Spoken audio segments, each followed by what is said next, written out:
Can't believe I'm about to do this, but go ahead and give me your best MMO. Not a problem, sir. Here you go. Would you like a game guide? No. A pre-order? No thanks. How about a magazine? No. Scratch protection? No. Would you like to save your... No! That'll be $60 then, sir. Thank you very much. Oh, that'll be $15 more, by the way. $15 more, sir. That'll be $15. $15. $15. $15. That'll be $15.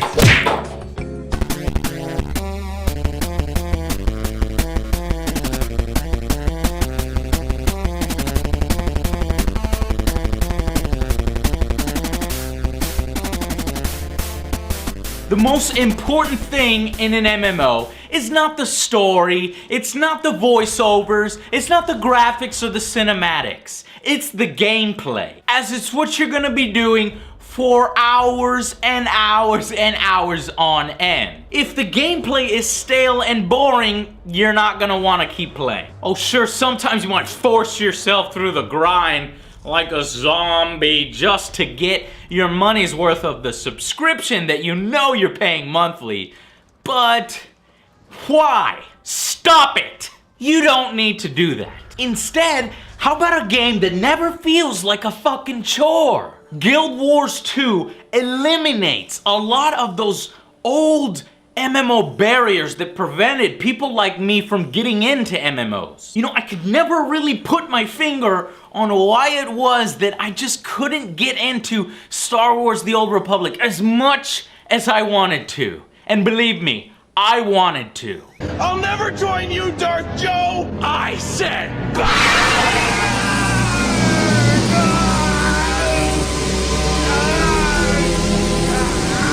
But after playing Guild Wars 2, I finally know why. I know what it was. So let's take a look at why this new bold approach to MMOs will win you over.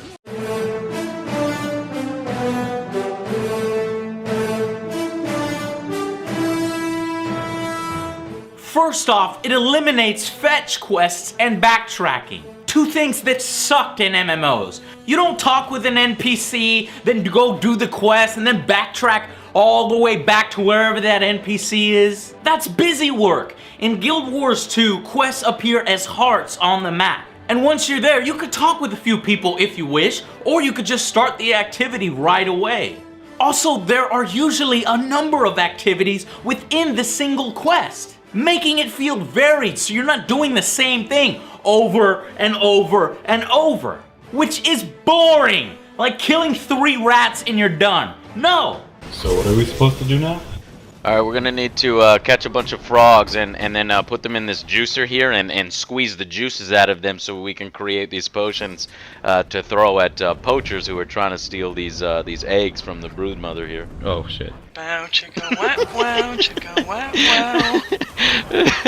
It's a crazy quest, but I'm totally serious. Start juicing. Now! Okay, God.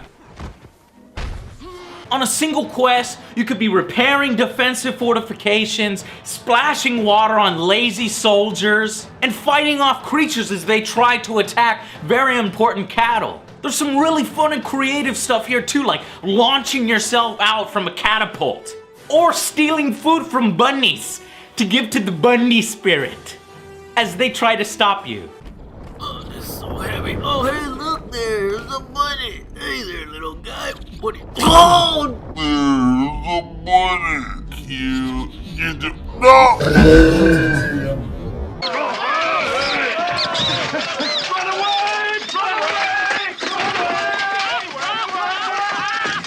Another really good idea and change to the MMO formula is how you'll never get pissed off when somebody else shows up to help you.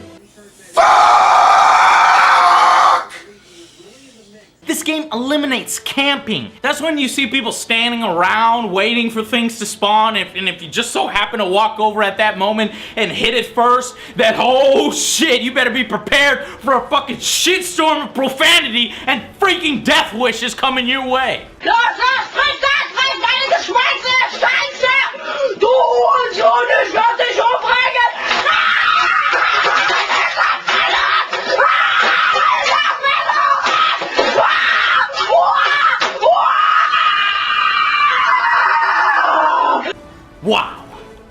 Instead, you actually want people to show up and help you out.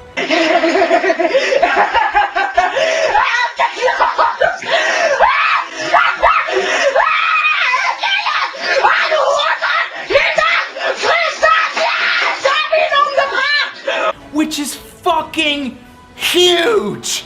You can't even understand how huge this is of a change from what we've been used to. Everyone gets their own loot and experience. They don't have to fight for it. They all contribute to the single quest or to taking down the boss, which levels up the more people who show up. Some quests even dynamically change according to how many people show up. Grouping happens automatically and it is immediately social. The game naturally encourages that you guys work together and rewards you for working together, for reviving each other. Overall, it is a much better community because of this mechanic.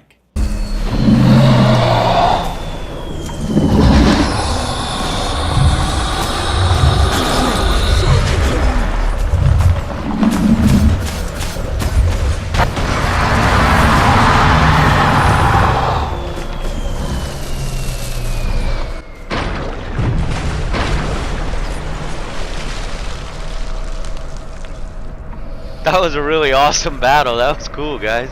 Oh yeah, it was. Yeah. Yeah, and that's one of the first ones, like the weak ones. Yeah, that's the very first one, so it's really weak and easy.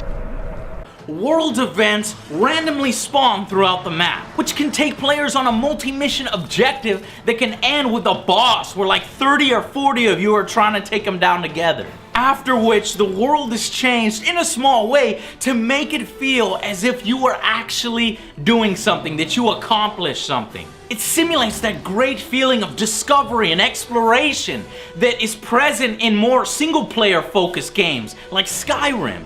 Whereas in other MMOs, exploration is unimportant or actually punishes you for exploring. In Guild Wars 2, there are so many rewards for this. It's addicting and motivating. You just keep wanting to reveal the entire map. And if you do, you get 100% completion in an area, you get a big XP bonus and some high-level loot. Let's fucking do this shit. I just discovered this puzzle for Narnia. Oh fuck. Oh shit. Oh fuck. Oh fuck. Oh, that's almost there. Hey, one more. Fucking yeah. I fucking did it. Fucking did it, guys. What the fuck is this? What is loading? Oh. Joe. Oh, That's not the jumping puzzle. No. This is the jumping puzzle. Look at this shit. I mean, it's cool that it has this in the game, and this. What the fuck is it doing? It's fucking dead. He fucking died. This fucking dude just jumped to his death. Let's do it. Ugh. Let's fucking do it, man. Let's do it. I don't care. I got this shit. I got this shit. I got this shit. I got this. Fuck!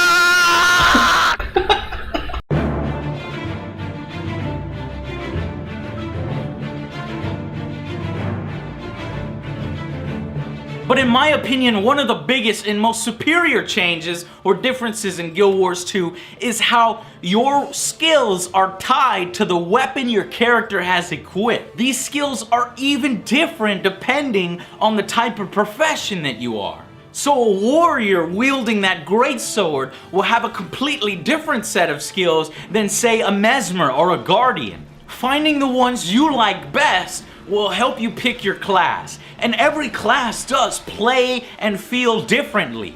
Furthermore, at level 7 you have the ability to swap weapon sets on the fly at the push of a button. That allows you to create some pretty hard-hitting weapon combos.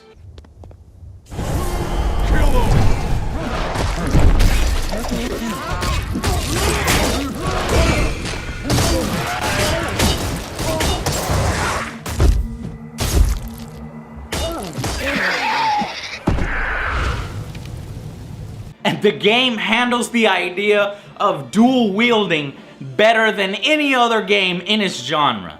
You get 2 or 3 additional unique skills depending on which hand you're using it in. The primary hand for slots 1, 2, 3, or an offhand for slots 4 and 5. So all these different possibilities, All these weapons, depending on which hand they're in, depending on what profession you are, depending on what weapon you prefer, makes for huge deep customization for each class. And that's in addition to their own unique skills, abilities, and elite spells. Having skills tied to the weapons, further modified by the professions, allows so much more possibilities for the future, with new unique weapons and skills that can be added later. Now, compare that with the traditional idea of having one set of skills based upon your class and that's it, never being able to change. I can't go back. I need the ability to switch my weapons now. And because combat in Guild Wars 2 is skill-based, it is a lot more fun than just watching animations play out. You can move a lot more, you dodge, and that allows you to take monsters that are much higher levels than you if you have enough skill. This is just the shit that makes the game so fucking kick-ass. And then there's underwater combat, which looks, sounds, and plays badass. That's right, underwater combat that is actually good.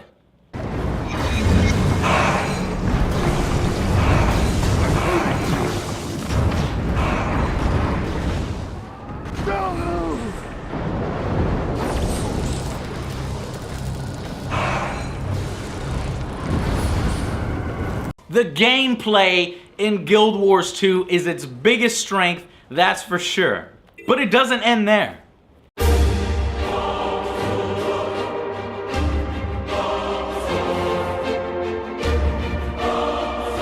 personal storyline itself is independent from those world events, and it's told through character-specific instances that can be joined by other party members if they want to. They can even accept your version of the storyline as they go along if they're playing on the same path. There are a ton of small variations on the story as you go along depending on the choices that you make. Yes, branching storylines. There are potentially thousands of variations on your personal story, which gives this shit a huge amount of replayability. With all the variations though, at some point, the character is gonna have to make a decision between three orders that all have their independent philosophies on how to deal with the Elder Dragons. For example, selecting the Vigil in the Norn storyline will have you take missions head on, fighting enemies just with brute force. While selecting the Shadow of Orders will have you bypass that enemy force, sneaking around back and actually attacking the boss directly on. And each have their own unique flavor missions, like drunken pirate drinking contests. Yeah. Room spinning. Towards the latter levels of your story, you will begin to fight massive dragons. This isn't just a one-on-one battle. No, this is a huge affair with hundreds of other players taking up war machines, turrets, using every manner that you can think of to take down this dragon. Don't worry, guys. I got this. I read it in a book. I know how to stop him. You just need to soothe him. Soothing dance. Everybody, good vibes. Good vibes now. Watch. He'll calm down. Good vibes. I don't think he's calming down. Oh my god. Holy shit. It's not working. Oh fuck.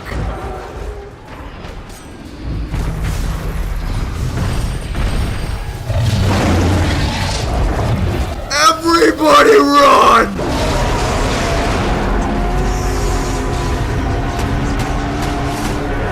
It all culminates into a final battle with Zaitan, one of the Elder Dragons. Because of all this, and the dungeons that tie themselves nicely into the storyline, this MMO feels epic, as it should. It feels massive. And we haven't even talked about PvP and World vs. World yet.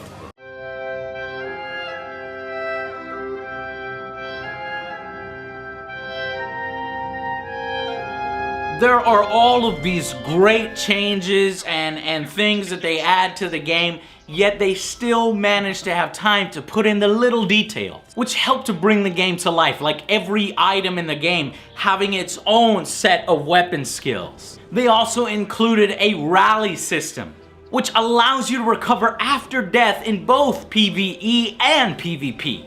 It's far more heroic to go down and still be in the fight for just a bit longer. With the possibility of reviving, it adds a new layer of strategy to both. And it eliminates the cheapness of like massive bosses having just that sliver of life left before you die and you have to fucking start all over again. Gone and good riddance. Some animals in the world even have like 2 minutes of animation loops. I sat there and watched and was entertained by all the small little things happening. Little funny conversations or things that you might miss if you're not paying attention. You got anything better to do than breathe down my neck? This is my job. I'm the mayor of Meattoberfest, and I have to treat you right. Mayor, we never elected you. I've won the barbecue competition 10 years in a row. That qualifies me. Rake those coals nice and slow. You do your job, and I'll do mine. The story dialogue itself is played out with full voiceovers and with a cinematic style. Not quite the level of Star Wars The Old Republic. It gets the job done, and considering how much else this game gets right, it's unimportant. I'm looking for my contact, a member of the Ord. Yeah, apples for sale. Nothing but apples to see here, folks. What part of secret society wasn't explained to you? Keep your voice down, initiate, and pretend you're buying an apple. Crafting lets you create your own items, armor sets, and weapons. You can even cook cinnamon rolls and chocolate cake. And Guild Wars 2 brings its set of fresh ideas to crafting as well. Everything is organized so well. You will be really thankful if you craft a lot in other games. You have what's called collectibles, which you can easily deposit to your bank from anywhere to free up space in your inventory. Then when you're ready to craft, you can easily retrieve all those collectibles that you deposited from your bank in a really nice layout that is categorized. And the crafting itself is much faster than what's available in other MMOs. Each item is created at half the speed of the previous one. This makes crafting fun instead of a timed chore, and I find myself doing it a hell of a lot more in this game. Discovering item recipes rewards you the most experience, helping you level up the skill fast. But do not forget to collect all the materials you see, especially at early levels. There are also over 370 dyes that you can apply to your clothing and armor. You could get these through in-world loot, or you could purchase them from the store in sets of like 4, I think it is. Applying these to your armors really helps you stand out in the world. Guilds really improve gameplay considerably through helpful people in the guild chat, like my own Angry Army, guild stashes with item sharing, even wearable guild armors and emblems that can be raised over conquered castles in world vs. world mode. This game has a little bit of something for everyone. There's even stealth gameplay, there's mini games like Keg Brawl, the Mystic Forge allowing you to create exotic weapons. Hell, there's even some challenging jumping puzzles as you're trying to explore vistas.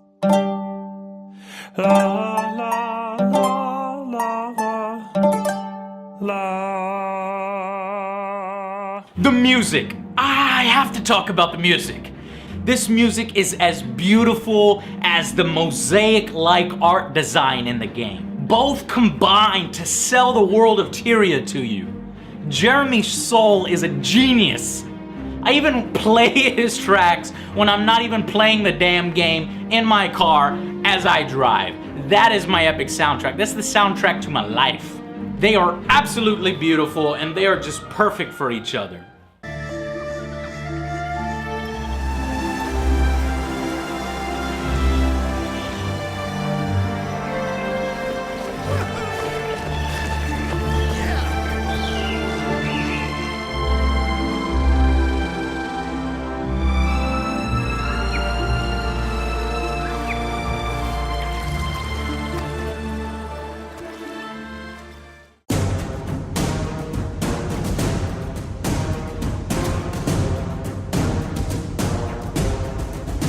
Let's talk a little bit about PvP. So PvP can be access from anywhere in the world, all you have to do is hit your character tab and go into the Heart of Mists, which is like this interactive lobby. It also serves as the tutorial for PvP, where you can equip your character with lots of different weapons and equipment, all based on what you like. And I think one of the most awesome things is that everybody is up leveled to level 80. And what this does is it makes it a level playing field for everybody. Nobody has this insane advantage because you got some mystic Yabba-Dooba-Zee-Da or something like that. No, you're all about the same, and the only advantages you get is if you build your character smartly. You tweak your character through customization of your skills and your traits, which this stuff gets really deep, and you have percentages and different abilities that are activated as you fight, whether you build for critical damage or sustained. It's all really, really deep and engaging. Now, structured PvP focuses on 8 vs 8 area control between two teams, red and blue. And because it's not immediately clear who is the trinity of MMOs, you know, the tank, the healer, the DPS, it's a lot more challenging and interesting and surprising to get into these battles with different people. Eventually it has its own learning curve, but when you figure it out, it really clicks and it's really rewarding. Finally, we come to World vs. World, which is the unique feature of Guild Wars 2, a really cool mode. And it's basically 3 servers of 500 players each facing off against each other on a huge map.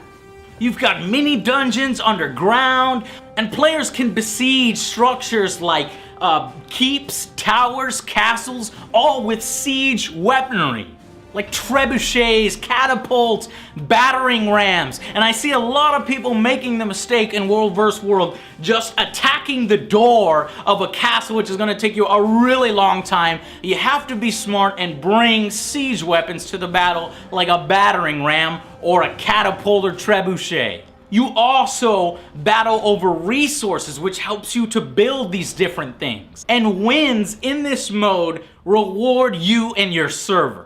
It's a persistent battle that keeps going, that's ever evolving, and that's always interesting, especially if you can roll with your guild mates and throw up your banners. Literally, we're on a dominant server. Yeah, they do. They're trying to match us up to a worthy opponent. And they failed. Unfortunately, the queue times for World vs. World are fucking insane and are unacceptable. I don't know what ArenaNet needs to do, maybe expand the 500 player limit to something bigger, or create different overflow servers for World vs. World, but these queue times of between 3 to 5 hours just to get in, it's unacceptable. And my clan, myself, I try to set up events, and you can't set them up because you're sitting there in a queue for hours on end, and you never know when you're gonna get in. So that needs to be taken care of. That's a huge problem right now. So as you can see, the game isn't without its faults, and every game has them. We must talk about them. Here's a quick list of things that aren't so good.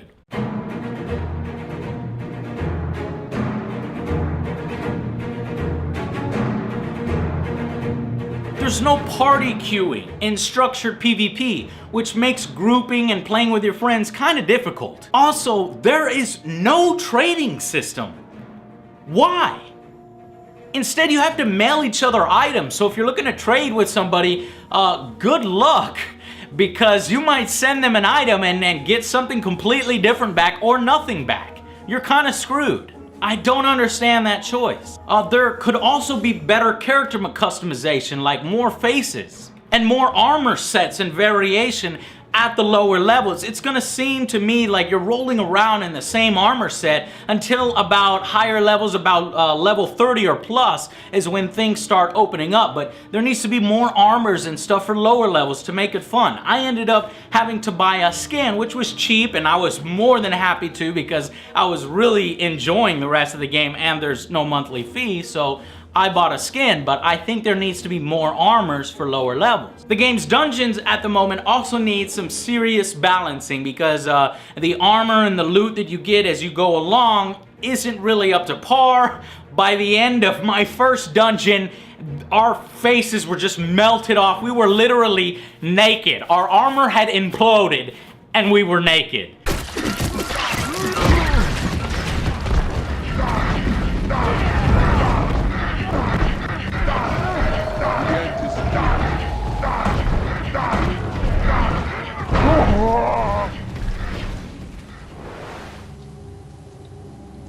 And also, it seems from the economy and the trading system that ArenaNet will do some sort of official, quote-unquote official gold selling, is the way I'm looking at it, through gems which can be converted into gold, which can be met with mixed reactions because it can affect the economy, which I'm not all really that concerned with because it does put a serious hamper on like illegal gold farmers and that annoying shit. However, even with all of these gripes, none of them take away from the game in any significant way, and some of them are actually being worked on as we speak.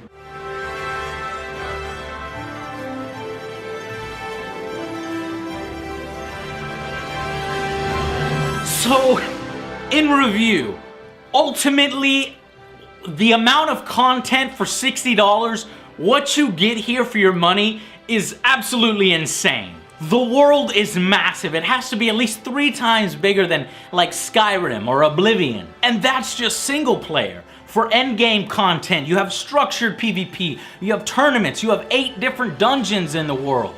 You have mini games, you have all the different races and their different storylines and the branches in those storylines. And all of this is free of fucking monthly subscriptions. What?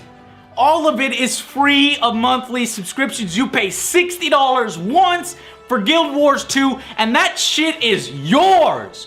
Nobody asks for $15 from you every month to continue to create content. No. I really don't know how they do their money model. I guess LOL has proven that microtransactions can help sustain a game, but I was really surprised at the lack of things that you can buy in the marketplace, at least right now. I actually wanted to see more skins. I was willing to buy more skins on the marketplace to support this game, because this is a lot of shit for $60. Guild Wars 2 is the nail in the coffin. It is the final nail in the coffin for pay-to-play subscription model MMOs. I shudder to think about all of those that spend $15 monthly when there's something like this out there. The game has actually managed to deliver on most of its hype, unlike a lot of games recently. It's done this with its fresh mechanics, its well done execution, and through being an unparalleled value for your money. And that is why my final verdict for Guild Wars 2 is a 10 out of 10. Legendary. With a badass seal of approval. Now let me get this straight before you start bitching. There has never been a perfect game. Ever. The rating simply means that these games are worth every penny of their purchase price, often 3 times over. They are games that deserve a spot in your library if you call yourself a gamer. Ones that demand to be replayed immediately after you're done with them. Games that all other games within its genre will be compared to. They set the bar in some aspect. The game does have some flaws. It does have some issues. But none of those take away from the whole experience. And the simple fact is, I have had more fun in Guild Wars 2 PvP and PvE than any other MMO ever. It's put a new spin on old ideas, improving them. With its dynamic quests, skill-based classes, branching storylines, eliminating busy work and backtracking, rewarding and motivating world exploration like no other MMO, and the level of natural social interaction and encouragement. And all of this without a fucking monthly fee that we have been chained to for all of these years. Proving that all of that can be done. How can you not think that this game is legendary status.